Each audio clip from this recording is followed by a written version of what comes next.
بسم الله والصلاة والسلام على رسول الله. اللهم صل وسلم وبارك على سيدنا محمد وعلى آله وأصحابه أجمعين.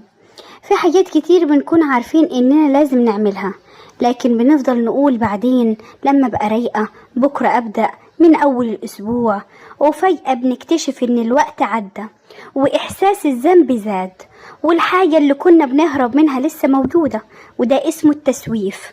والتسويف مش معناه انك كسلانة، اوقات كتير بيكون معناه ان جواكي ضغط، خوف، او حتى فقدان شغف. ممكن تكوني بتأجلي لانك خايفة ما تعمليش الحاجة كاملة ومثل، او لانك شايفة المهمة كبيرة جدا فمخك بيختار الهروب بدل المواجهة، او لانك تعبانة نفسيا ومفيش طاقة للبدء.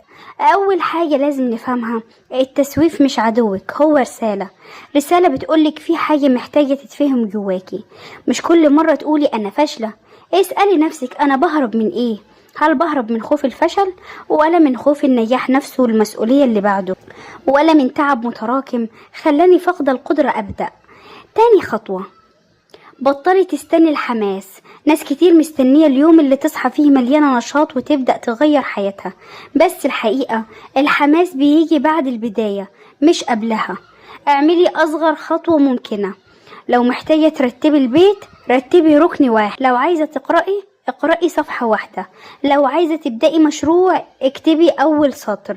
مخك لما يشوف ان المهمة صغيرة هيبطل يقاومك. افتكري دايما، مش لازم تعملي كل حاجة النهاردة، بس لازم تعملي حاجة واحدة. السؤال المهم دلوقتي، ازاي نكسر الدايرة دي؟ أول خطوة، بطلي تربطي قيمتك بإنجازك. مش معنى انك مأجلة حاجة انك قليلة او مش قادرة. انت انسان ليكي طاقة بتزيد وتقل، لكن الفرق بين اللي بيتقدم واللي بيفضل مكانه ان الاول بيقوم حتى لو مش جاهز 100%. اعملي مع نفسك اتفاق بسيط، 5 دقايق بس. قولي لنفسك هبدأ 5 دقايق، ولو مش قادرة هقف. غالبا بعد ال5 دقايق هتكملي، لان اصعب حاجة مش الشغل نفسه، اصعب حاجة هي البداية. كمان مهم تبعدي عن الحاجات اللي بتسرق وقتك بدون ما تحسي.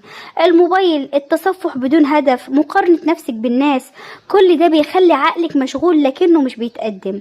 اسألي نفسك كل مرة تمسكي الموبايل، انا داخلة اهرب ولا داخلة اعمل حاجة؟ واهم حاجة، سامحي نفسك على الوقت اللي ضاع. الندم لو زاد بيتحول لتعطيل جديد، لكن لما تقولي ماشي ضاع وقتي بس انا هبدأ من دلوقتي، هتحسي ان الحمل خف. افتكر، التغيير مش قرار كبير بيتاخد مرة واحدة، التغيير خطوات صغيرة بتتكرر. وفي الآخر لازم تعرفي ان التسويف مش بس بيضيع وقت، هو كمان بياخد من سلامك النفسي. كل مرة تأجلي حاجة بيبقى فيه صوت صغير جواكي بيقول لسه وراكي حاجات، لسه ما خلصتيش، لسه ما بدأتيش، والصوت ده بيتعب القلب قبل العقل. علشان كده ابدأي تتعاملي مع نفسك بلطف لكن بحزم. يعني ايه؟ يعني ما تكسريش نفسك باللوم، لكن كمان ما تسيبيش نفسك للتأجيل كل يوم. اعملي قائمة صغيرة جدا كل صباح، 3 حاجات فقط، مش 10، مش 20. 3 حاجات لو عملتيهم تحس ان يومك اتحرك. وكل ما تنجزي حاجة حتى لو بسيطة، احتفلي بنفسك، قولي انا بدأت وانا قادرة اكمل. ما تستنيش الوقت المناسب، لان الوقت المناسب غالبا مش بيجي. ابدأي وانتي خايفة، ابدأي وانتي مش جاهزة، ابدأي حتى لو بخطوة صغيرة جدا، لان البداية الصغيرة النهاردة ممكن تكون سبب حياتك المختلفة بعد سنة.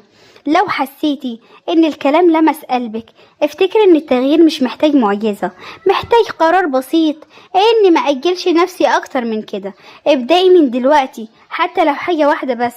ولو عجبك كلامي اشتركي في القناة وفعلي عشان نكمل رحلة التغيير والنجاح خطوة بخطوة مع بعض. وإلى اللقاء، إلى فيديو جديد إن شاء الله، مع ألف سلامة.